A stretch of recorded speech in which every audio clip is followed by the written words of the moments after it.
Welcome to Saga Thing, where we're still putting the Sagas of the Icelanders on trial. I'm still John. And I'm still Andy. Why are we saying still? Well, because we're not done with the saga we started last time.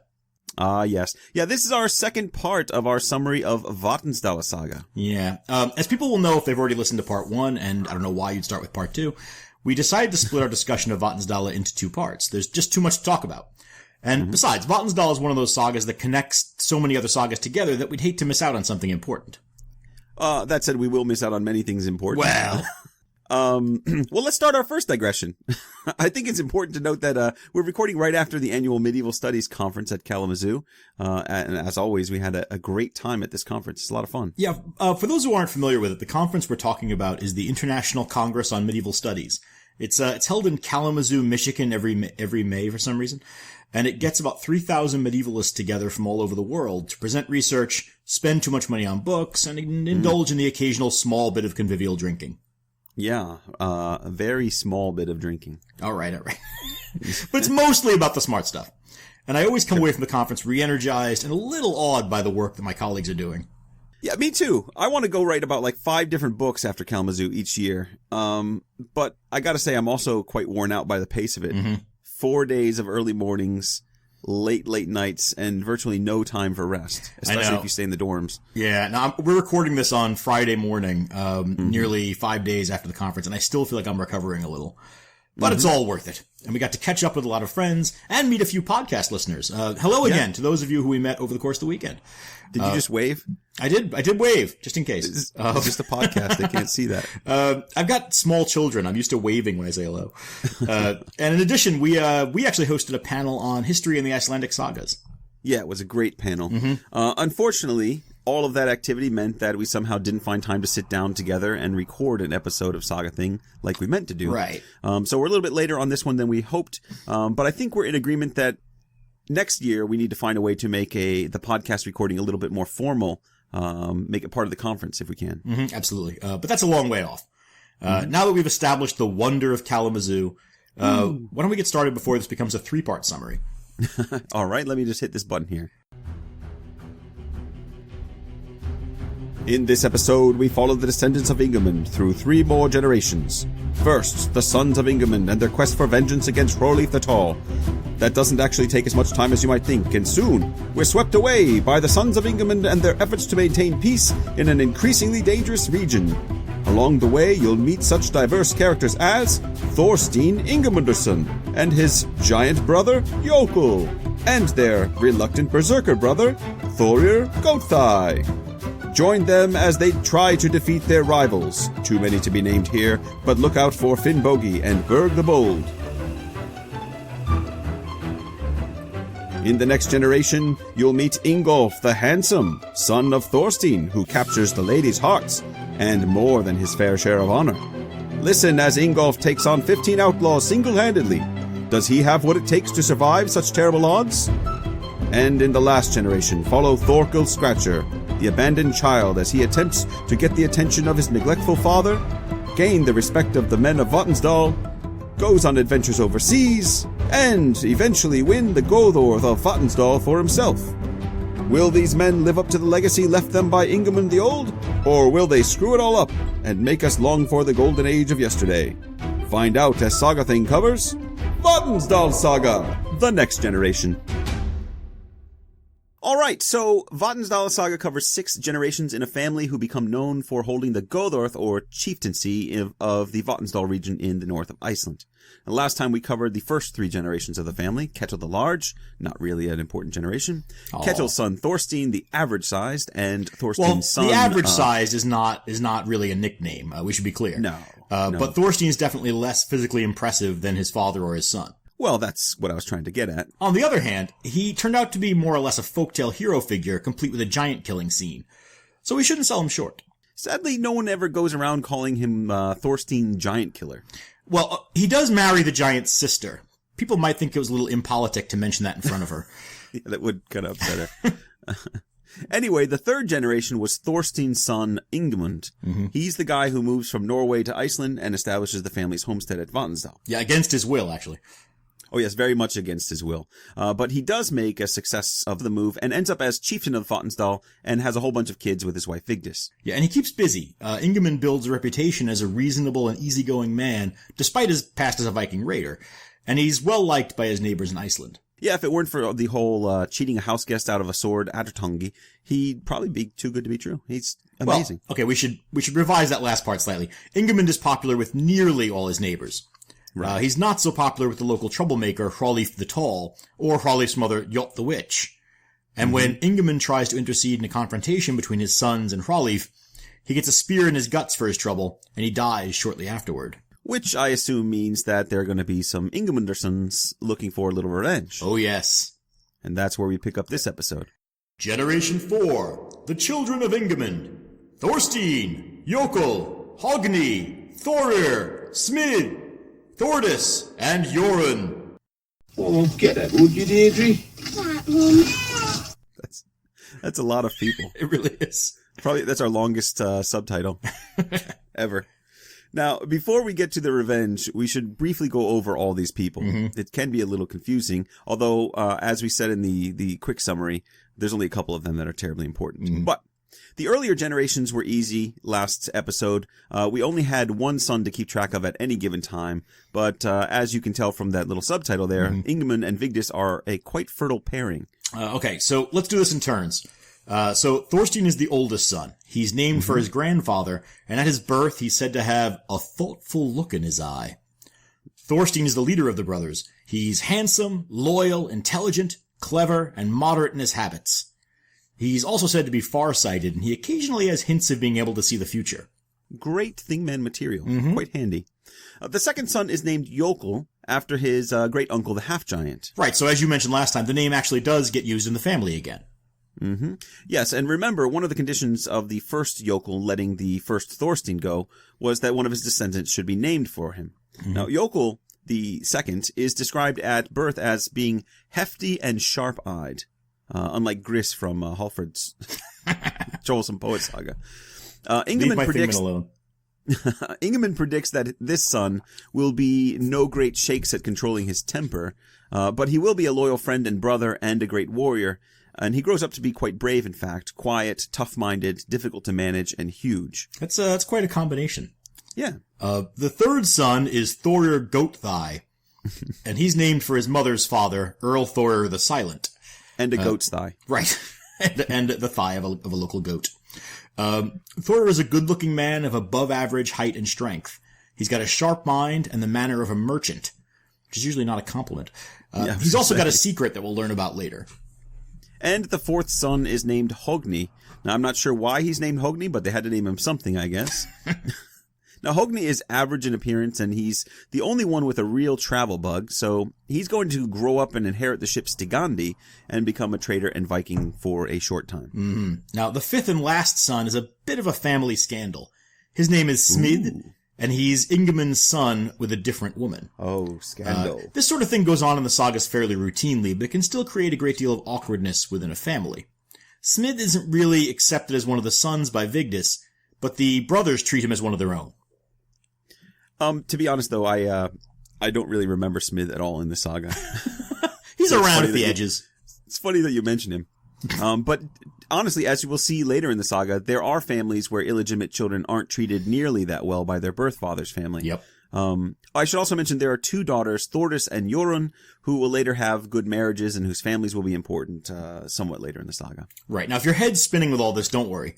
Vatnsdal is one of those sagas that can get a little twisted around, even for experienced readers. Yeah. If it helps any, try a mnemonic. To jump too high, start to jump. What? What is that? To jump too high, start to jump. Thorstein, Jokul, Thorir, Hogni, Smid, Thordis, Jorun. That's supposed to be a memory device? Yeah. It's awful. Well, you probably won't forget it. Oh, I'll certainly try.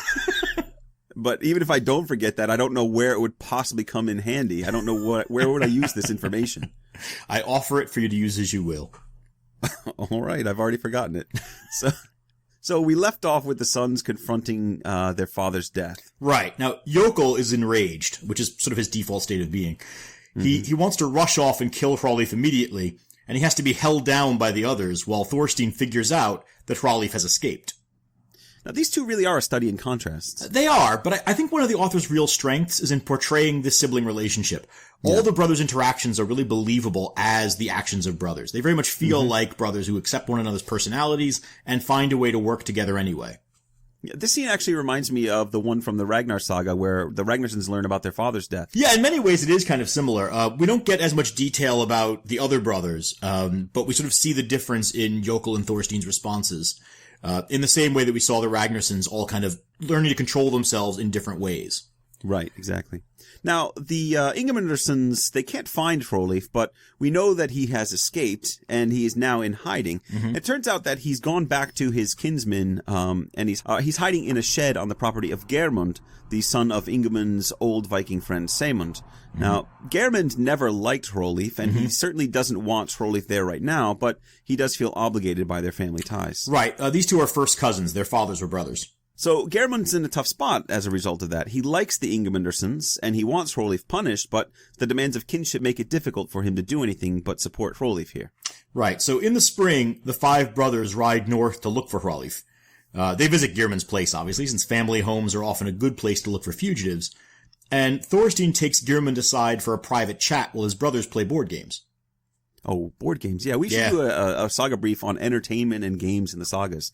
Yeah. I think there's a lot of good information out there on games like Hnaftefl and things like that. Yeah, absolutely. I mean, if you remember, this is actually another one of those similarities. The Ragnarssons, 2 of the Ragnarssons were playing a board game when they learned of their father's death. Oh, great point, yeah. Right? We really should do one of those. In the meantime, Thorstein sort of combines friendly advice, threats, and a flat-out bribe to overcome Geirmund's resistance, and even promises to give Hrolif a head start so that Geirmund won't be implicated in his death and won't be seen as a traitor to his family.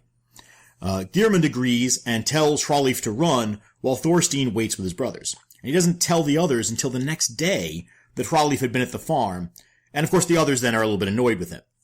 Right, but the chase is on now. And as they're leaving the farm, Jokul and Thorstein continue bickering like brothers, with Jokul calling Thorstein feeble and slow, and Thorstein's calling Jokul witless. Yeah, I love the relationship between these guys. Yeah. The brothers rush to the farm of Jot, Hrolif's mother, since they guess that's where he's headed. They know that Jot's magic will protect their son unless they can catch him unawares, and so Thorstein plans to hide above the roof of the house and signal his brothers when Hrolif comes outside. Right, but Jokul wants a hand in the plan as well. And he insists on being the lookout. So he's hiding himself in a pile of firewood by the door. Thorstein doesn't like that, since he doesn't trust Jokul not to screw it up or rush into the house by himself, but he does give in and let his brother take the job. And we should say that he is right. Thorstein, like we said, has these flashes of seeing the future, but he doesn't really need it for this. Jokul's definitely not the guy you want in charge of a surveillance job. But in fairness, Jokul only partly screws up. When Hrolif exits the house, Jokul jumps up and the log pile just collapses under his feet, which spills him onto the ground. He does manage to throw a stick to signal his brothers, and then he jumps on Hrolif so that he can't get away. Now, we did mention earlier that Hrolif is nicknamed the Tall, but this is where we really get a sense of how big he is. Even Jokul, who's got giant blood and is the largest of all his brothers, is barely his size, and the two of them are rolling around in a wrestling match when the others arrive to break it up. Right, now, and they're not the only ones who come running. Hrolif's mother, Jot the Witch, hears the commotion and rushes over as well. Hogni spots her first and shouts out in shock, "What monster is this coming toward us?" Well, to be fair, he's got a good reason to be a little confused. Yes, he does. Jot has thrown her clothes up and is walking toward them backwards with her head sticking out from between her legs. Her eyes are bulging and look like a troll's. Overall, it's a little ridiculous is what it is, but it's also frightening. Right, especially if she forgot to wear her underwear that morning. Oh. This kind of body contortion is a hallmark of witchcraft in the sagas, and this one's just so bizarre. The idea seems to be that she was in the middle of a powerful spell designed to protect her son or something, but the brothers spotted her just in time. Right, so now you're saying she's stuck in mid-contortion and waddling her way toward them. That seems to be the case. But since her spell was interrupted, the sons of Ingimund now have no reason to fear her. Right, and Thorstein now urges Jokul to kill Hrolif while they have the chance. Right. Jokul says that he's quite ready for it, and lops off Hrolif's head. There's really not much more to it than that. No. But Ljot's death is actually pretty interesting. Mm-hmm. She complains that the luck of the Ingimundarsons kept her from getting her vengeance. The plan, she says, was to cast a spell that would have changed the landscape and driven the Ingimundarsons crazy with fear. But she says she couldn't finish the spell because they spotted her before she got done. Mm-hmm. She's clearly frustrated by all of this, and the saga says, then Ljot the witch died in her rage and sorcery. That is a hell of a way to go. Apoplectic with rage and with your head stuck behind your butt. Well, I don't know if her head is still stuck there, but it's an interesting image all the same. I'm also not sure that she just explodes in a fit of rage. I always imagined when I read this that Thorstein simply killed her, but you're right, the saga doesn't explicitly state that. It just says that she died in her rage and sorcery. It's interesting death all the same. Yeah. Now, even if you're not a fan of the saga heroes, there's plenty of evil witches around to keep us entertained in this one. There are a lot of them here. Jörg Glauser signals out Vatnsdal saga as a prime example of a saga that undertakes what he says is the exclusion and eradication of the magical and the female from the cultural record. So ridiculing a witch is part of the saga author's agenda to undermine feminine power, is that right? Possibly. The idea isn't really developed very far in Glauser's article, but it's not hard to construct a reading for many sagas where that's the case. No. But the brothers have their revenge, and with that out of the way, they could finally conduct negotiations with one another over their father's inheritance. Right. Now, Thorstein takes charge of the sharing out as the oldest brother. He awards the family farm to himself, the sword Ottertangi to Jokul, the ship Stegandi to Hogni, and the family's Gothorth, or chieftaincy, to Thorir. So everyone's happy, more or less. Well, not everyone. What about old Smid, the fifth and illegitimate son? What's he doing? Well, that's a little awkward. As an illegitimate son, Smith doesn't stand to inherit anything, and none of the other brothers seem to think there's anything unjust about that. No, but Smid doesn't say anything. He establishes a farm of his own and slowly reduces his contact with the others, to the extent that he's rarely seen in the saga from here on out. Like I said, he's an afterthought. But before that happens, the brothers all gather again to take care of another problem in their district. Thorolf Sledgehammer. Right. A lone bandit who lives with 20 huge black cats. You know what's weird about Thorolf Sledgehammer? When they introduce him, they say... He has an awesome nickname. Yeah. But they say, the saga author says, we talked about him earlier. Yeah, no, they did. He wasn't called Thorolf Sledgehammer. He's just Thorolf. Well, earlier there's a guy named Thorolf Darkskin, but he's not the same Thorolf. No, that's a different guy. There's another Thorolf who's briefly mentioned like once, but they don't call him Sledgehammer. You think that's the guy? And they don't mention that he's a witch who has 20 black cats. Yeah, you think you'd mention that the first time. Yeah, you'd think that would come up. He does have an awesome nickname. This section of the saga actually turns into a kind of serial action story, with the brothers teaming up to take on one threat after another. It can get a little repetitive, but the stories themselves are entertaining enough that I don't mind these episodes. Yeah, I mean, Thorolf's probably the most interesting one. I mean, he's got 20 demonic pumas hanging around his place. They're just cats. Well, big cats. Big cats. Sure they are. I mean, look, there are no large cats in Iceland, so they're less likely to be pumas as anything else. Jesse Byock talks briefly about this sequence, and he makes the point that Thorolf is a sorcerer. And apparently the association of witches with black cats goes back a long way. So he's a crazy cat lady, but he's also a guy named Thorolf Sledgehammer. Yeah, so. Well, for me, the name and the description, they're a little bit at odds. Well, okay, we'll deal with the nickname in our judgments, but as far as the cats go, I mean, these are giant cats. They're not furry little kitties. Sure. Right? It's not clear where he got them from or whether we're meant to understand them to be supernatural in origin, but their presence suggests that Thorolf's got some magical skills. I hope he's got magical skills to clean up the litter and get rid of the presumably he's got a little homunculus who takes care of that for him. Smell in his house. So by this time, the brothers are developing a bit of a specialization in getting rid of supernatural villains. Yeah, but to deal with Thorolf Sledgehammer and his amazing jungle cats, as I guess you're trying to make them out to be, yeah, I see them as house cats. They're gonna need. No, they're giant. Sure, they are. They're gonna need some help. So they gather a dozen other Icelanders to take on the 20 cats, and Thorstein brings along a Norwegian companion. That's all he's called, a Norwegian companion? Yeah, you know what that means. Poor guy's doomed. Well, he is. Now, for those who aren't familiar with this literature, there's a trope of Norwegian men getting killed during these raids. It's a red shirt situation. Yeah, not the sports kind of red shirt, the bad Star Trek kind. Right. Whenever a saga tells you that Thorstein Ingimundarson, Jokul the Giant, Thorir Goat Thigh, and a Norwegian friend are going to attack a sorcerer, you can be pretty sure there's going to be a sad telegram sent to a mother in Norway very soon. Now, in this case, the brothers set fire to Thorolf's home when he refuses to come out, while staying well clear of the cats. The cats flee when Jokul throws burning sticks at them, and Thorstein positions the crew so that Thorolf can't escape. Thorolf finally bursts out of the burning house holding his chests of stolen silver, and he runs toward the Norwegian follower. Uh-oh. The Norwegian chases after Thorolf down to a deep mire near the river, but Thorolf grabs him and dives into the mire, and both men are drowned. Dear Norwegian companion's mother, we regret to inform you that your son, Norwegian companion, was lost in action. That's pretty much how it goes, actually. Thorstein says, well, this turned out badly since my Norwegian companion has perished, but Thorolf's wealth will serve as a compensation for him.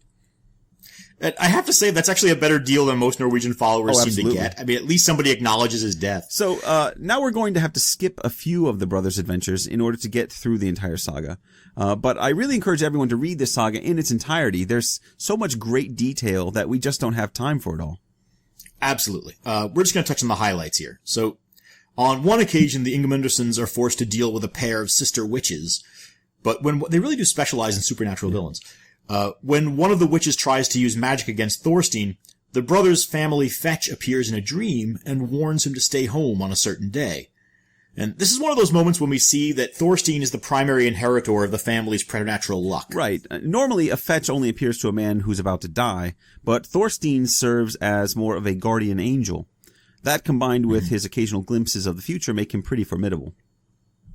Definitely. And Thorstein knows better than to defy his luck, so he stays home as ordered. The magic doesn't have a focus and rebounds on the witch, and her entire household is wiped out in an avalanche. Yeah, you've got to watch the recoil when you're shooting magic. It's a very dangerous thing. Unfortunately, they don't give us a number of people in that house who could have helped their body count. So just her. Anyway, on another occasion, the brothers end up in a grazing dispute with their neighboring cousin, Mar of Masti there. Now, we've seen Mar in other sagas. In later life, he's a crony of my Thingman Snorri Gothi. Your Thingman Snorri Gothi. He's also, I think he's in Hallfred's saga. Yeah, he appears here and there. Yeah, anyway, in this episode, he's in an argument with the Ingimundarsons, which doesn't usually end well for anyone else. The dispute escalates almost accidentally, and in the final confrontation, a large brawl breaks out. Yeah, I mean, we're really skipping over this feud in order to spend more time on other great stuff in the saga. But we can't ignore that there are actual consequences to the fighting. In a tragic turn of events, Hogni Ingimundarson is killed in the battle, along with two of Mar's cousins. Alas, poor Hogni. But in better news, we get to see Jokul going into a berserk frenzy over Hogni's death. And in the fighting, he maims Hromund, the son of Eyvind the Proud. Hromund gets the nickname Hromund the Lame from his permanent foot injury. It's a shame to lose Hogni, but on the other hand, we get the image of Jokul contemplating his sword Attertungi and how much he'd like to test its edge against Mar's followers' necks. So I guess that's something. Well, Jokul definitely has the first Jokul's genes.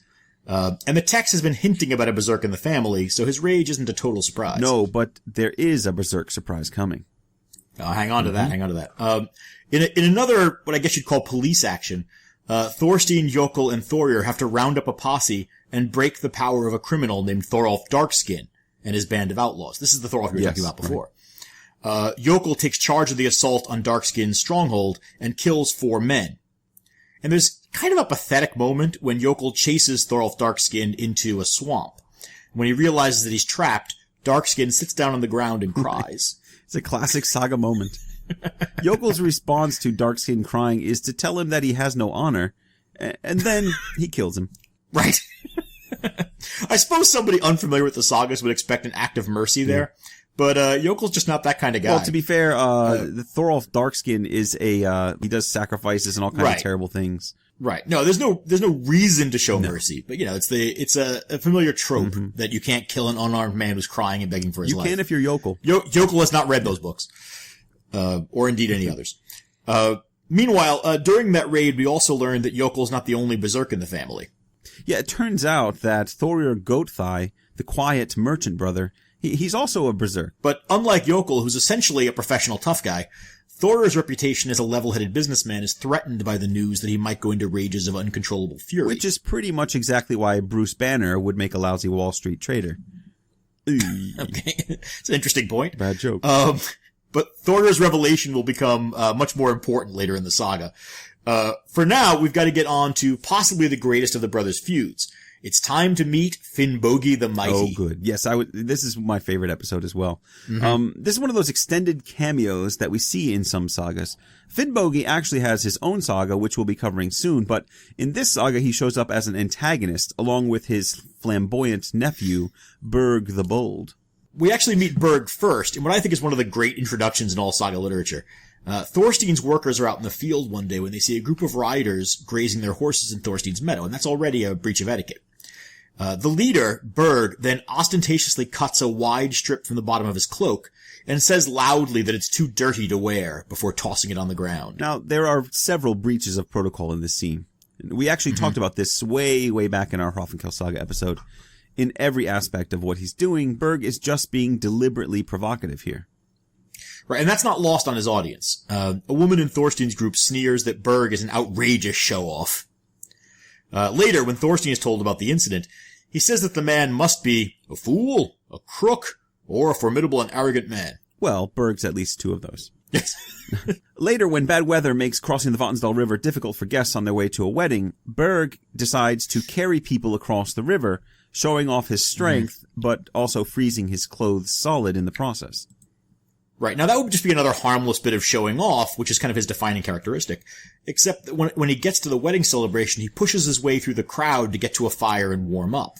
In doing so, he knocks into Thorstein Ingimundarson and nearly pushes him into a fire. Well, Thorstein was hogging the fire, I guess. It doesn't matter. You know there's no way a sight like that can be allowed to stand. Well, especially not when Jokul sees the whole thing.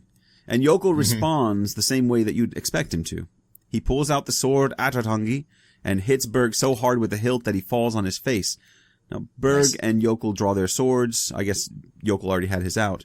But the crowd holds them apart from each other. There's a real sense at this point that these two were just waiting for an excuse to have at each other. Right. Now, as the de facto chieftain in the room, Thorstein tries to keep the peace. He apologizes for his brother's temper and offers to compensate Berg for Jokul's behavior. But Berg says, "I'm not short of money, and I can take care of the revenge myself." The Ingimundarsons leave the wedding so that they don't cause any further disruption, but Berg later presses a suit against Jokul for assaulting him. I'm trying to recover from Berg's Wild West villain voice. Oh, God. All right. Now, I thought that he didn't want to settle in court. Isn't this supposed to be all I don't violence? think he does particularly. Right, no, what he wants is for Jokul to follow an obscure custom and crawl under 3 arches of raised turf to show deference to Berg. Yeah, that's right. And Jokul's response is more or less what you'd expect from him again. "The trolls will take me before I bow a knee to you in that way." But his brother Thorstein once again is trying to keep the peace, so he offers to undergo the ritual instead. Now, Berg, of course, is delighted by the idea, but when Thorstein stoops under the first arch, Berg can't help but mouth off and shouts, "I've made the top man among the Vatnsdal people stoop like a pig." Stoop like a pig. Where'd that come from? This is why you can't try to appease someone with a name like Berg the Bold. Thorstein should have let Jokul kill him at the wedding. That's my thought. Well, right. And Thorstein has finally had enough, and he now cancels the ritual. But now everybody gets up in arms. Finnbogi the Mighty challenges Thorstein to a duel. Berg challenges Jokul to a duel. Jokul challenges Berg and Finnbogi to duels. And everybody storms off in a rage. The duels are set for a week later, and they'll all to be held at the edge of Finnbogi's property. So now the fertilizers hit the fan. But when Berg and Finnbogi get home that night, Berg's mistress Helga the prophetess warns them that she doesn't see them winning the duel because Thorstein is a proven man with both intelligence and luck, while no man is the equal of Jokul in berserk fury anywhere in the northern quarter of Iceland. They're quite a team, aren't they? But there's no backing out for Berg and Finnbogi now, and so they agree to Helga's plan to summon a storm of such power that the brothers won't be able to travel to the agreed-on site for the duels.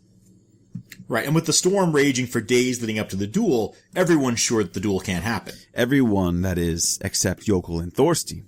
Jokul's either too dumb or too awesome to stay home. I prefer the latter.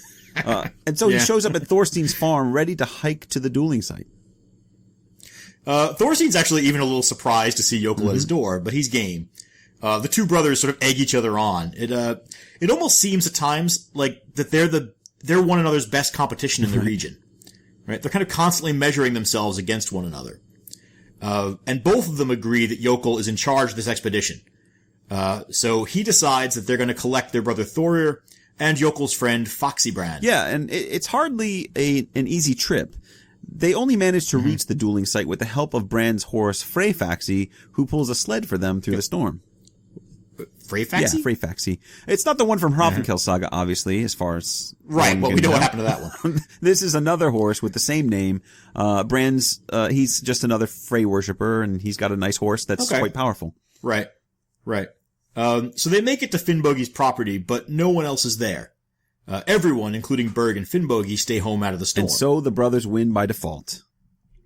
Well, I mean, yeah, but obviously they have to be able to prove that they were there. This sounds like a situation that calls for a scorn pole. And fortunately, Jokul knows exactly how to carve one. He kills one of... You do love a good scorn pole, don't you? He kills one of Finnbogi's mares to add a mare's heart to the curse on the pole. Nice. Not necessarily animal friendly, but nice. And once word gets around about the scorn pole, Finnbogi and Berg are the laughingstocks of the north.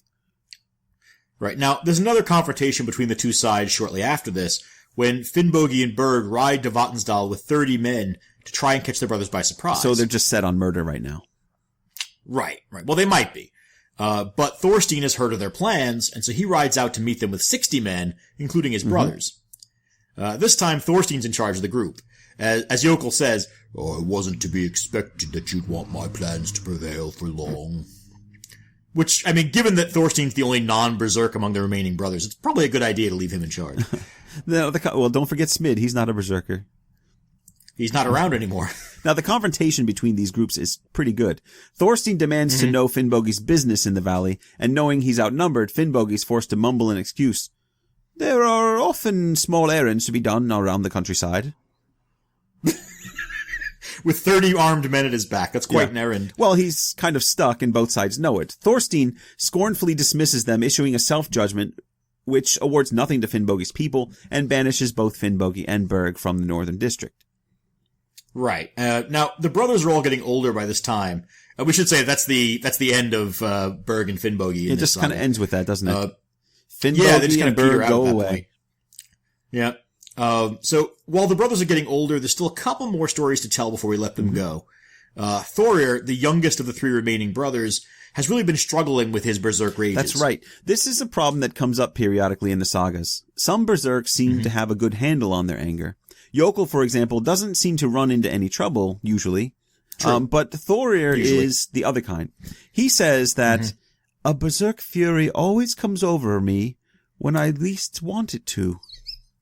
Now, is that your merchant voice? Well, that's my kind of meek merchant. Thorir doesn't want to be a berserker. Fair enough. Now, we haven't really gone into detail about the whole berserk tradition, and it's not really something to cover right now since it's only tangentially related to the story. No, but we should address the popular image of berserks. Modern people tend to imagine that berserks went into religious ecstasies, or took drugs, or self-hypnotized before becoming like these whirling dervishes on the battlefield. The saga reality is frequently closer to Thorir's situation.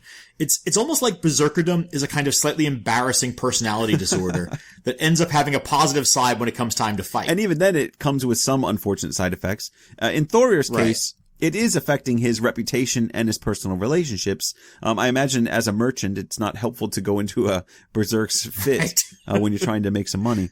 Now, fortunately, his brother Thorstein has a solution for him. Yeah, and I'm really excited about this part. Well, just hang on until I explain it.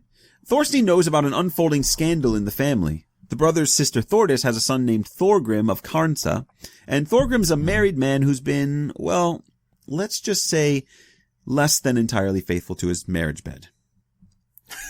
He's been ordering side dishes off the menu, is what you're saying? I don't know what that means, but okay. Of course not. You're a happily married man. Anyway, he's now been presented with a baby boy by his mistress, and his wife refuses to allow the child into her house. And so the child's just been left for dead in the wild. Now, we've covered the exposure of infants before. It came up in Gunnlaug's saga, for example, when Helga the Fair is exposed by her father after a prophecy is made that she's destined to cause the death of two good men. Now, essentially what it means is that the baby is being left outdoors to die from the elements. Or wild animals, you would think. Well, that depends, right? I mean, in some cases, probably. But often the babies are hidden in protected spots so that animals can't get at them. Now, presumably the hope was that an exposed child would die of hypothermia, which was and is generally thought of as a relatively painless death. It's still pretty horrible. I mean, we've talked about the difficulty of deciding which children to try to save in a hard winter, but exposure still sounds cruel to modern ears. Well, I mean, I meant relatively painless, but yes, it's awful. I mean, it's, exposure of infants is one of those things that probably wasn't common, but it's occasionally brought into the sagas in a fairly matter-of-fact way, so it wasn't unknown either. Although we have to say that it's usually a plot device, right? The child in saga stories is then found or rescued by someone. But of course, the ones that weren't rescued wouldn't have been seen as being especially important to a saga story, so those more likely just aren't mentioned. Well, now that we're all thoroughly depressed by this conversation, I can tell you that this particular exposure has a happy ending. Thorstein and Thorir rescue the infant, who has been scratching at the fabric that's covering his face. Right. Now, this may be starting to sound familiar to our regular listeners. That's right. This baby is none other than Thorkel Scratcher. Hey! I almost took him as a thingman, I seem to remember. That's right. And maybe I'll redeem myself now. Okay, you have another chance. Thorir takes him and raises him, and as Thorstein predicted, Thorir's newfound responsibility calms him down, and he never has another berserk attack. It's quite miraculous. It's actually kind of sweet. Yeah, it's surprisingly heartwarming. I don't think we mentioned that Thorstein promises to pray to the god who made the sun in order to free him of this berserk rage if he goes and saves young Thorkel. And it does come true. Right. So there's a religious element there as well. Right. Although it's very clear later on in the saga that by the god who made the sun, he means Odin, not that's God. Right. Right. Not the Christian God. Although that said, there's tons of Christian undertones throughout this whole story. Sure. Absolutely. Anyway, by this time, the brothers are much older, and we really are going to be moving into another generation soon. But we'll be getting back to Thorkel Scratcher again later in the saga. Right. Now we're getting there, but Thorstein asks Thorir to pay a price for his help. Thorstein wants the full rights to the family's Gothorth. That's not really as heartwarming. No, this is actually kind of mercenary. A little manipulative. But Thorstein's been serving as Gothi for the Vatnsdal region for a while now in his brother's stead, and he wants to pass the position on to his own sons when he retires or dies. And anyway, Thorir is glad to be rid of the responsibility. The result of all this is that the family's power is being reconstituted under Thorstein. And it's not long after this that the three remaining brothers die of old age and related ailments, with Jokul dying first and Thorir dying last. All three of them actually die right around the same time, and there's not a lot of time spent on their declines and deaths. First of all, it's a little unusual for a saga clan with so many guys dying of old age. And second of all, it's weird that their deaths are just mentioned in like 2 lines as we transition to a new generation. Yes, right, exactly. I mean, so far in 4 generations, with 8 total major male figures, we've only had 2 deaths by violence. Yeah. And Hogni was the only one not to die as an old man. Pretty good going so far. I think I want to talk about, when we get to the judgment section about why I think that might be the case. But we'll keep going here. The next generation's coming up, and it's got a bit of a troublemaker in it, so let's see if we can't get some family blood flowing. Generation 5, Ingolf and Ingimund Thorsteinsson. Alright, so this generation is a little easier to keep track of. There are various cousins and so forth, but the important ones are the sons of Thorstein. He has 2 sons. The older son is Ingolf, and the younger is named Gudbrand. They're both considered good-looking men, but Ingolf is exceptionally handsome. Exceptionally handsome. Yes, we have mentioned Ingolf before and seen him get into a little bit of trouble, and we will see him again in other sagas. You might remember he appeared in Hallfred's saga, Troublesome Poet, where his reputation is established in a verse which is actually repeated in this saga. All the grown-up girls long to go with Ingolf. Glum forever was the one too young. Ah, yes. So this guy is essentially the Don Juan of Iceland. Yes, more or less he is. He's also briefly mentioned in Vatnsdal saga as being one of the group of 4 men in his age who are so good-looking that the young women of Iceland are said to lose their minds if they got too close to him. Well, Ingolf's early career seems to bear that out. As a young man, when his father and uncles are still alive, there was an incident with a neighbor. And given what we were just talking about, can you remember who the neighbor is? Oh, yes, I can. Ingolf was flirting with Valgerd Ottarsdottir, who's the sister of Hallfred, Troublesome Poet, and Galti Otterson. Well done! 10 points to Gryffindor. Yes. I was actually just re-listening to Hallfred Troublesome Poet, because I wanted to remember all the stuff about Ottar and... Well, there's so much overlap with what we're talking about here. So, Valgard's father Ottar wasn't happy about Ingolf's attentions to Valgard, so he had a word with Ingolf's father Thorstein, who had a word with Ingolf. And before we get into that, did you say 10 points to Gryffindor? I did, yes. Oh, I'm actually drinking out of because we're actually recording this in the morning, I'm drinking out of my coffee mug, which is a Hogwarts mug that was given to me almost 15 years ago, by a grad school friend, before I had ever read a single Harry Potter story. But it's stuck with you. That's good. And it's actually become now a running gag with my students that I'll give points to Gryffindor or points to Slytherin if one of them gets something right. Oh, you're very, very hip. Oh, yes, I am. That's what I am. You could be drinking out of a Saga Thing mug if you wanted to. I could actually. I have a Saga Thing beer mug, but it's a little early in the morning for that. I'm just trying to plug the place, just go sagathingpodcast.spreadshirt.com and you can get your own stuff. Follow a link on our webpage. Anywho. Right. I don't know what we're talking about anymore. So the sort of communication chains that you were just talking about, they actually aren't that uncommon. Right. It's really a smart idea to avoid directly confronting someone about something that is sensitive, since the situation can escalate quickly if everyone feels they've got too much honor at stake. So you gotta be very, very, very careful. Yes, absolutely. So Ingolf agreed to stop seeing Valgard, but then he wrote some verses about her, which unfortunately got around. So Ottar summoned Ingolf to court, but Ingolf's uncle Jokul, of course, wasn't going to stand for his nephew to be hauled into court. No. And as he put it, "Oh, we are not well versed in the law, but we could render this case void with our axe hammers." I love it. That has to be in contention for best witticism. Fair enough. Anyway, that's actually more or less what ends up happening. Jokul and Ingolf mounted an aggressive defense in the case, by which I mean they broke up the court by storming in and wrecking the place, and the case collapsed. Right. We're starting to see some hints that the Vatnsdal family might be growing a little arrogant. A little bit more dysfunctional. Yeah, and we're seeing also, I think, some of that cynicism about the law's effectiveness that sometimes crops up in the sagas. Mm-hmm. There's no real surprise that the Vatnsdalers behave the way they do, and there's no suggestion that their behavior is especially unacceptable. But that doesn't mean that people approve of their actions either. Mm-hmm. It just means that they don't feel able to stand up to a powerful family over a relatively minor case. Mm-hmm. I mean, no one's died here. Right. Otter just doesn't like Ingolf hitting on his daughter. Well, although that sort of thing can be quite serious, right? And Ingolf's verses about Valgard clearly put him in the wrong legally. But I think the cultural critique is present anyway, right? The whole point of the law is supposed to be its equal application. And obviously that's more of an ideal than a reality in nearly any culture. But its failure in Iceland was bitterly resented by those who felt themselves threatened by their overpowerful neighbors. Well, in this case, Ingolf did get away with it. Yes. And now, with his father and uncles having died, he's the new Gothi, and he's the head of the family. Mm-hmm. He marries Haldis, the daughter of Olaf of Haukagil, and he continues to see Valgard whenever he gets the chance. We should make clear here that Valgard seems to be into Ingolf as well.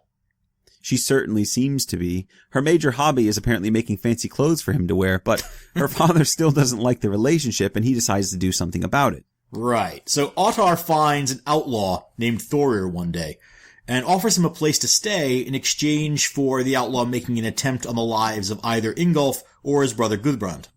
Mm-hmm. Thorir accepts and immediately sets out for Ingolf's farm. Is it a little strange that Otter would just assign the job to a random stranger? I mean, granted, he's an outlaw, but all he has to do is mention who sent him, and Otter's going to be in some serious trouble. Oh, agreed. But we do see this scenario so often in the sagas that we're apparently meant to take it at face value. Yeah, right? Well, the Eyrbyggja saga, we saw that a bunch. Right, and I mean, Njal Saga turns on a series of these. Mm-hmm. According to the saga authors, there's more or less an unlimited supply of unscrupulous killers for hire wandering around in Iceland in the 10th century. Well, Otter isn't exactly sending a master of the assassin's art on this mission. I mean, Thorir, the outlaw's plan, is basically to walk up to Ingolf's door and claim to be an outlaw in need of shelter. Well, which is exactly what he is, so points for honesty. Yeah. Well, he's hiding in plain sight, I guess. But he's not a stealthy genius of deception. No, he's not. Quite reasonably, Ingolf takes one look at this guy and slams the door in his face. But his brother Gudbrand is more soft-hearted, and he decides to take Thorir into his home. I'm sorry, did you say soft-hearted or soft-headed? Yeah, I know. This is going to turn out to be a weakness of his. Mm-hmm. Predictably, Thorir takes this first opportunity to make an attempt on Gudbrand's life. Mm-hmm. But Gudbrand ducks the blow, chases Thorir into a nearby riverbed, and throws a sword into Thorir's belly, killing him. He throws the sword. Yeah. That's pretty impressive. Yeah, it's a little different from the usual spear throwing we're used to. But I can't imagine how hard it must be to throw a sword.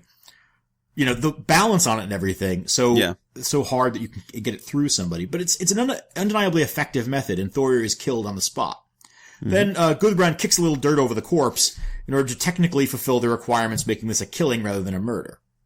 Not a glorious ending for young Thorir. But on the other hand, the brothers don't get much justice for the assassination attempt at all.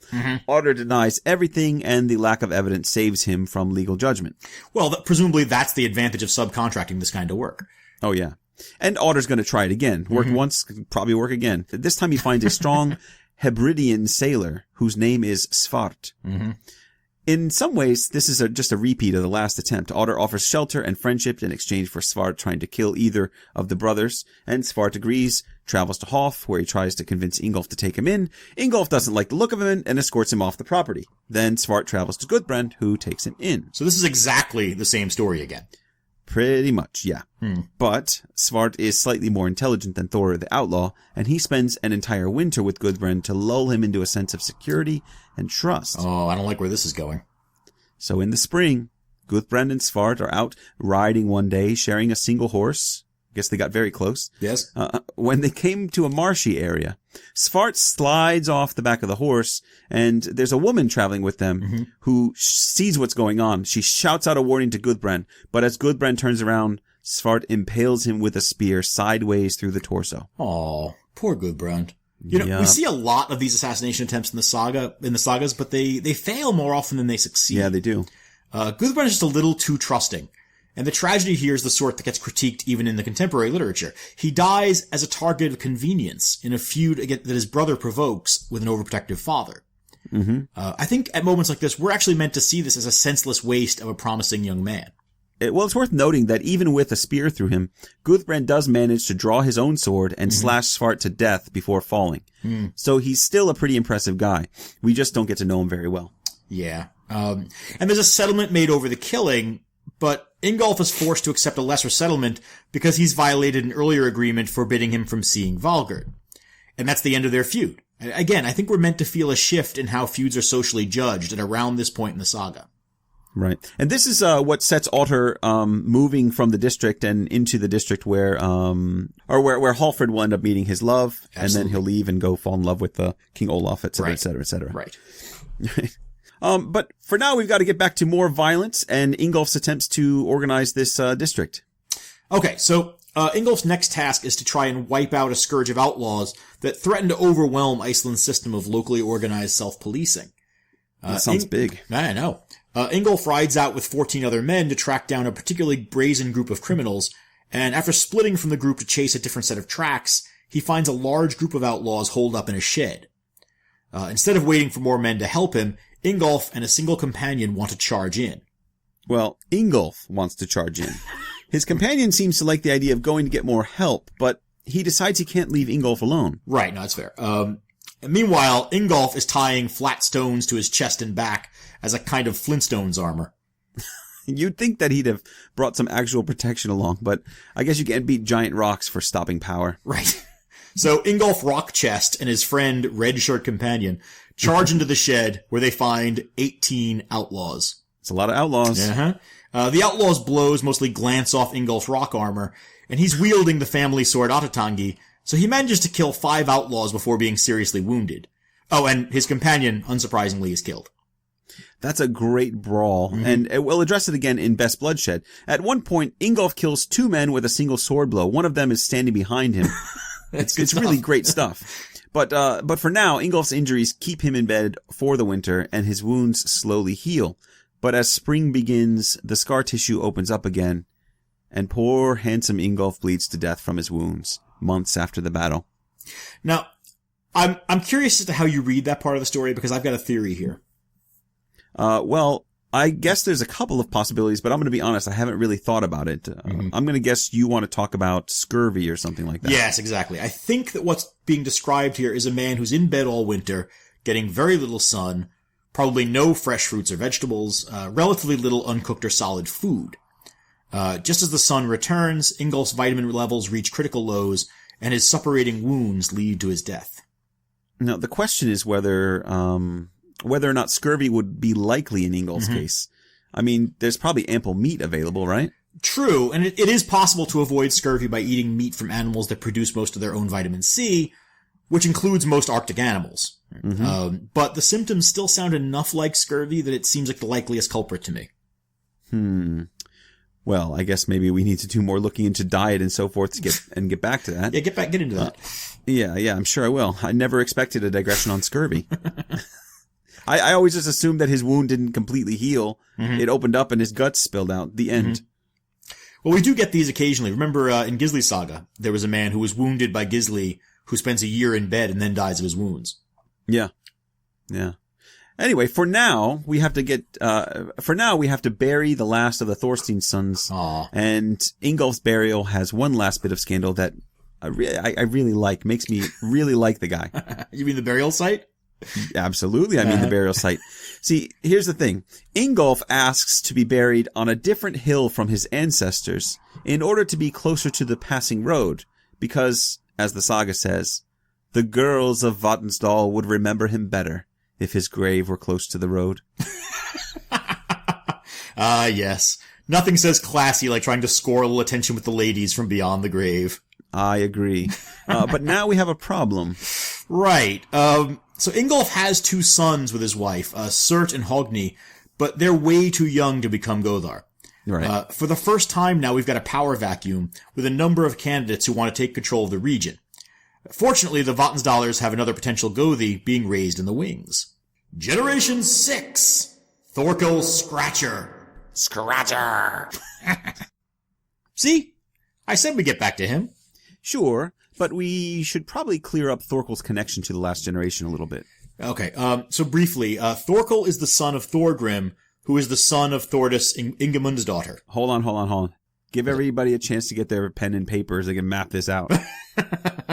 Alright. Everybody got your pen and paper? Ready. Thorkel is the son of Thorgrim, who is the son of Thordis Ingimund's daughter. Okay. Right? She was the sister of Thorstein and Jokul and all that crowd. Okay, so they are important. Right. So he's a second cousin of Surt and Hogni Ingolfsson. But the important point for this saga is that he's also a descendant of Kettle the Large, Thorstein Ketilsson, and Ingimund Thorsteinsson, right? From our first episode. Gotcha. So we're still in the same bloodline, and he's the sixth generation of the family to be covered. Right, but unlike the previous generations, he's not going to immediately become a Gothi. In fact, his first major task in the saga is to secure the chieftaincy for his father, Thorgrim, or maybe his first task is to even get his father to acknowledge him. Right, so Thorgrim is his birth father. Remember, he was adopted by his great uncle, Thorir Goathai, for a while. And, well, that's actually a problem. So you see, because Thorgrim hasn't ever publicly acknowledged his relationship with Thorkel, but at a gathering where several men are throwing their hats in the ring to take over the Gothorth at Vatnsdal, Thorgrim and Thorkel are both in attendance. Right, but they're not there together because it can be so awkward to travel with the illegitimate teenage son you tried to kill by exposure as a newborn. Oh, right, so you lived then. Well done, lad. Shut up, old man. You're such a jerk. I wish I'd never been born. Well, yeah, me too. Was I not clear about that? Arg. Yeah, I guess it's a tricky conversation. Yeah, it would be. Anyway, Thorgrim, as a first cousin of Ingolf, is putting himself forward for the chieftaincy. We also might meet some other candidates, including Thorkel Silver, who's a shapeshifter, a witch, and an unpopular but worthy man. And we get acquainted with Thorgrim's father, Klaka Orm, who's hosting the gathering. The decision is going to be made by choosing lots, since several men think that they're worthy and there's no clear frontrunner. Right. Now, choosing by lots benefits Thorkel Silver, who can use his magic to influence the outcome. Right. And so Thorgrim seeks out his estranged son and finds him playing with other kids. Thorkel Scratcher sees him and stares him down, saying that it's no great thrill to be looking at Thorgrim. Yeah, that'll be in notable witticisms. I mean, you gotta love a kid that has this kind of moxie. Yeah, Thorgrim certainly likes the kid's potential, and offers to acknowledge him officially if Thorgrim will do him a small favor. Bury an axe in Thorkel Silver's head. Oh, that's a small favor? In front of everybody? It's a small axe. I see. Well, this is one of those strange moments in the saga. We've already been told that Thorkel Silver is a worthy man, and people who kill in exchange for favors are generally held in contempt in this saga and in others. But the author doesn't seem to be treating Thorkel Scratcher with contempt here. Not at all. And yet, I'd say there's a lot to be cynical about in Scratcher's behavior.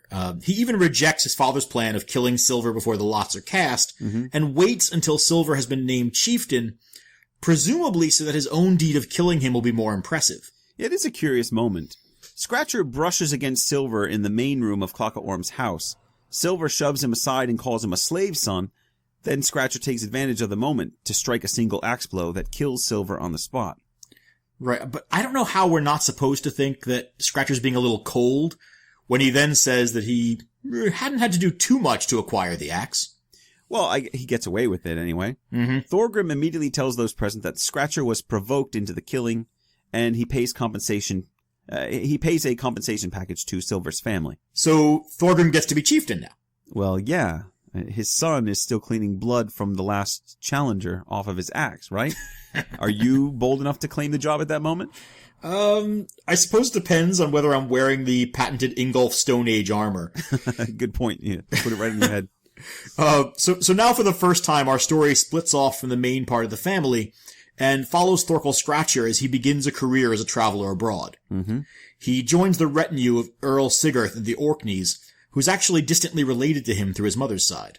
Oh, yeah, that's right. Yeah, that's really a little bit confusing, I thought. Yeah. I don't know what the relationship is exactly. Yeah, the short version is that it's not clear. They're just related. And I actually looked at Orkneyinga Saga to try to figure this out, and there's nothing in there about it.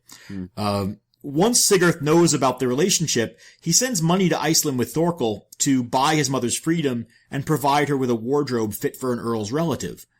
But as far as I can tell, that's all we learn about their link in this saga. It's probably fair to say that this story begins to fray a bit toward the end in terms of narrative cohesion, and this sort of thing is indicative of that. Yeah, I'd say so. I mean, we're doing our best from here on out, people, but it's a tough saga to explain for its last dozen pages or so. It still reads well, I think. I think so. Yeah, I mean, it wasn't until we were trying to figure out how to discuss it that we really hit up against just how tenuous the narrative threads are. That's a nice way of saying that it barely makes sense, though. Yeah. It kind of makes sense. Yeah, it does. I think it relies on its audience already knowing something of the stories that are being told, and so it's shortcutting a lot of the exposition that would normally go into providing us with a context for events. And that's really saying something. Minimalism in exposition is kind of the saga's stock in trade. Yeah, no kidding. But let's get back to this. So, Thorkel's time with Earl Sigurd is exciting, and he's very successful. At one point, he goes raiding in Scotland with Sigurd's troop, and disappears at the end of the battle, when everybody else is returning to their ships. Now, the Earl's other men are all kind of jealous of Thorkel's relationship with Sigurd, and so nobody wants to go looking for him, but the Earl insists, and so they all return to land. Right, and what they find there is pretty epic. Thorkel has his back pressed against an oak tree, and he's fighting off 2 men, while 4 more lie dead at his feet. Yeah, this is a really nice bit of dramatic tension, and I think it shows a saga writer who really knows his game.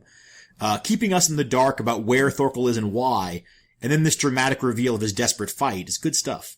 Oh, definitely. And it turns out that Thorkel found a cache of treasure conveniently in a secret hole in the wall of a castle they'd been attacking, and he had been jumped by the castle defenders to keep him from gaining the treasure. Sigurd announces that Thorkel's findings are his alone and not to be shared with anyone else. But Thorkel insists on at least splitting it with the Earl himself. How noble of him. Well, it's noble, but it's not going to do much for Thorkel's popularity with the group. No, it's not, but that's all right, since Thorkel soon after returns to Iceland to free his mother. Right. We've got a real, Shmi and Anakin moment here, don't we? I don't know what that means, and I don't want to know what that means. It's a Star Wars thing. But I don't want to know. You kids today. Anyway, shortly after his return, Thorkel's father Thorgrim dies.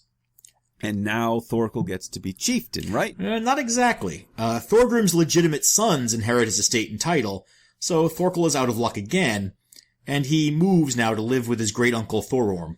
This story gets a little more complicated than it has to, but we can do this as a brief run-through. Thorkel is generally a pretty laid-back guy, apart from occasionally taking out a contract hit on his father's rivals.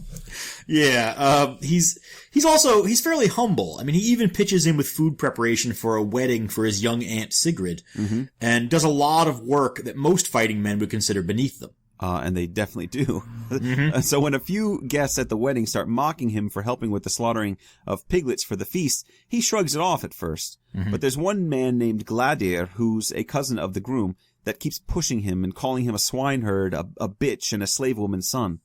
See, that last one is the one that's most likely to drive Thorkel nuts. Yeah. Especially because it's no longer true. Right? His mother's kinship to the Orkney Earls has been recognized, and she's been freed. That's right. But this is an example of the tenacity of reputation in the sagas. Right? In the same way that Snorri Gothi was haunted his entire life by that unfair accusation that he'd failed to avenge his father, there's going to be a certain kind of person who will always think of Thorkel as a slave woman's son. And it's important to note that this really is a mindset. The impression I get is that Gladir is really just a bully and a jerk. He seems like he's trying to provoke a fight, but he's all hot air. Well, and that's unfortunate for him, because Thorkel's still got an axe. And one day when Gladir has been razzing him again, Thorkel gets his axe and hacks Gladir in the head by the entrance to Clocka Orm's Hall. Gladir nice. Surprisingly dies instantly. Right. The place goes into an uproar. There's an exciting chase scene through the hall after this, with Thorkel jumping over benches and tumbling between the men who are trying to seize him. Then Thorkel escapes with the help of some women in the hall. They pretend that he's hiding among them while he escapes through a side door. Right. There's a fairly awesome moment here when an older woman named Hild grabs an axe and threatens to kill the first man who tries to get past her. You're left with the impression that the ladies all love Thorkel. Or that they really hated Gladir. Right, no, true. He's pretty obnoxious. Thorkel's family now seeks a settlement with Gladir's family, while Thorkel hides in a cave. But they insist on seeking blood vengeance or outlawry instead. They get their relative, the famous lawyer and chieftain Gudmund the Powerful, to prosecute the case. So Thorkel and his great-uncle Thororm enlist the help of a witchy woman named Thordis the Prophetess, who tries various schemes to help them. I'm sorry. Did you say witchy woman? Witchy Was that an Eagles woman. reference? I thought we agreed that I was the old guy around here. Look, the classics aren't for one generation. They're for all time. Now I'm going to have witchy woman in the background of my head for the rest of this episode. Yeah. Anyway, Go on. Thordis tries a few things, and the one that finally works is to have Thorkel, in disguise, tap Gudmund the Powerful on the cheek 3 times with a staff, which somehow lays a spell on him that muddles his mind so that he cannot prosecute the case successfully. Instead, he accepts a relatively minor amount of silver in compensation, and the case is concluded. Right. Now, the Vatnsdal family moves quickly to secure Thorkel's position in the community before kind of everybody's able to figure out that they played a trick. They find him a wife and give him the chieftaincy, since Ingolf's sons are still too young to take it over. Thorkel's doing all right for himself. Yeah, and the rest of the saga is mainly concerned with establishing his worthiness to follow in the footsteps of his ancestors. Yeah, it's not subtle about it either. We're told that Thorkel was a man most like the old Vatnsdal men, such as Ingimund and Thorstein. Those are some big words. I mean, the saga really goes out of its way to pump these two up. Actually, it says he's even better than those men because he ends up converting to Christianity by the end of the saga. Oh, good for him. But hang on, we're not quite there yet. The last chapters tell the story of the 3 tests of Thorkel's mettle. Oh, you spotted that too? Yeah. Yeah, the humble origins, the challenge to his worth from Gladir, and now a series of challenges that allow him to prove his strength and wisdom. There's a real Bildungsroman element to Thorkel's story, and now we're almost veering into heroic monomyth territory. You gotta throw this language out here. Could you have to say Bildungsroman? You couldn't just say coming of age story? Okay, coming of age story. Thank you very much. So, the first of the 3 challenges is sorting out a feud that nearly erupts after a killing at the Vatnsdal assembly when Hermund of Alderson kills Galti Otterson. Oh, is that Hermund Avaldi's son? Avaldison! Avaldi. Now we saw the same killing in a very different light in Hallfred's saga. Galti, some of you may recall, is Hallfred's brother, and in Hallfred's saga he was killed by Brand, brother of Kolfina. Right. I think this is the first time we've run into one of these situations. We've got 2 sagas telling the same story and disagreeing on some of the most important elements. So, in this saga, Galti is killed by Hermund of Alderson, who's still a brother of Kolfina, by the way. And in this saga, the killing is set up as part of a much longer-standing issue. Galti Otterson is the brother of Valgerd, the daughter of Ottar, who Ingolf had been wooing. Right, so Galti's father is the same Ottar who sent an assassin after Thorkel's cousins and had Gudmund killed. Right. And Thorkel's family and Ottar's were reconciled after the death of Gudbrand, but there's still resentment there. There has to be, right? So from Thorkel's perspective, what this is a test of his high-mindedness and his commitment to being a fair-minded chieftain. Right? Will he pursue the killer vigorously when the victim is from a family he has reason to hate? Well, at first it seems like he will. He leaps up and chases Hermund to his family's booth. Right, but it's not Hermund he finds in the doorway. It's Hild, the older woman who covered Thorkel's escape after the murder of Gladir, the woman with the axe. Hild, it turns out, is Hermund's mother. Ooh, a little bit awkward. Yeah, pretty damned awkward, yes. So now Thorkel is confronted with a woman he probably owes his life to, but if he lets her son go, he risks reigniting a feud with Ottar's family, and he risks looking petty and weak as a new chieftain. Right. It's a nice problem, and it's done really subtly in the text. Yeah. And Thorkel's solution makes for a really clever moment. In Hallfred's saga, Thorkel Scratcher and Hallfred allow the women to leave the booth, and Brand escapes in a woman's cloak, angering them both. In this version, Thorkel acknowledges his debt to Hild by subtly hinting to her that she should smuggle Hermund out in a woman's cloak. But Hallfred doesn't catch on. Right, so in this version we see that Thorkel is actually conspiring with Hild to save her son and repay his debt, right under Hallfred's nose. Exactly. So the narratives agree on the action but disagree significantly about the motives and the subtext that underlie the scene. See, I really like that. I This do is too. exactly why reading the sagas as a complete set of text is so rewarding. The overlapping materials start to create some really great multifaceted storytelling. Definitely. So Thorkel is able to push for a settlement now, and both sides go home more or less content with the outcome, and so he's passed his first test. Right. So the second test is probably something we can pass over relatively quickly. Thorkel has to juggle a group of Christian missionaries and a pair of troublemaking berserks named Hauk and Hauk while navigating the increasing social unrest around whether or not Iceland should convert to Christianity. You did say two berserks who are both named Hauk, right? Yeah, I know. For what it's worth, I don't know if we're supposed to believe they even have real names. They act more like animals. The saga author tells us they howled like dogs, gnawed the ends of their shields, and walked barefoot on burning coals. Okay, much more traditional berserks. Right. So Thorkel handles the situation as well as the last. He hints at converting if the Christians can miracle up a solution to the Hauk infestation. The Christians manage to kill the berserks using a miraculous combination of hot coals and a bunch of men with clubs to beat them to death. Coals and axes. I gotta say, that's not much of a miracle. Well, in fairness, Thorkel was lying about converting. Oh, okay. You lie about conversion, you get rotten miracles. He encourages others to take the faith, but he says he'll bide his time. And in fact, he doesn't convert until several years later, when the entire island converts to Christianity in 1000 AD. Yeah, the stories that surround the conversion are always so bizarre, and we're really going to have to get around to a saga brief on the conversion at some point. Yeah, well, we've already been working up the research on it, so we'll get around to it one of these months. So, for this one, Thorkel's seen as having handled this situation relatively well, right? Yeah, well, the berserks are dead, and he maintains local peace despite the religious tensions, so yeah, it's pretty successful. Well, good for him. Now, the third challenge is a bit more straightforward test of Thorkel's ability as a peacemaker and Gothi. Two pairs of brothers from nearby farms get into a series of disagreements with one another, and these escalate until one of them is killed. The two killers are outlawed, but then refuse to leave and barricade themselves in so that their enemies, led by the surviving brother from the other family, can't really get at them. Yeah, this is more than a little confusing, but I just want to say that it's actually more confusing reading it. Well, as you were saying earlier, I think this author knows what he's doing. In this case, the convolutions of the situation make it a case that will prove the worth of a man who resolves it. Right, and that man is Thorkel Scratcher, Law Puncher. I guess. It sounds like a good television show. He's like the Matlock of medieval Iceland. Right. No, I don't like that. Thorkel is forced to step in when the surviving brother asks him for help. Thorkel is able to convince the killers to leave the country in compliance with their sentence of outlawry. And then later he negotiates a settlement between the two families. So there's also this subplot involving a slave who keeps finding ways to make money and eventually gets killed. Don't get us sidetracked. The point is that Thorkel is able to bring about a peaceful settlement between important families in his district. And well, really, what more do you want from a chieftain? Right. So Thorkel passes his tests, lives a long life as a respected Gothi, and dies of an illness in his old age.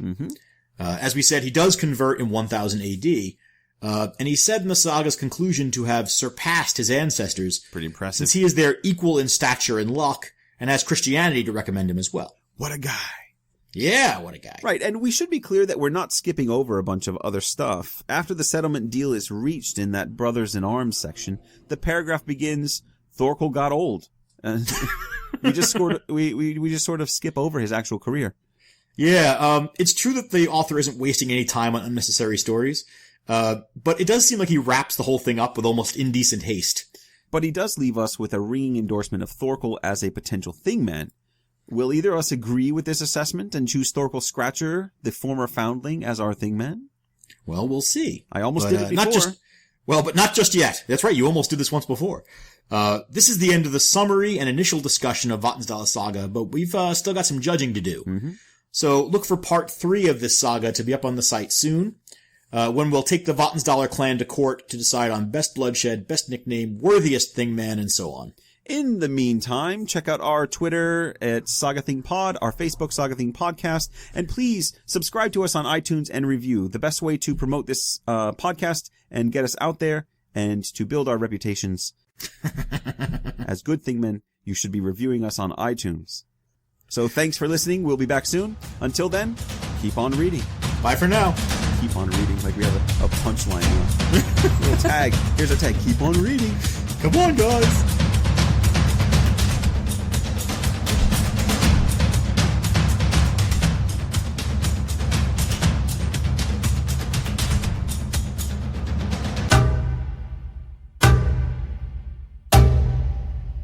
Minimalism in mornings, huh? Mm-hmm. We do this a lot better when we're drinking beer. You do, actually. Coffee and tea aren't helping.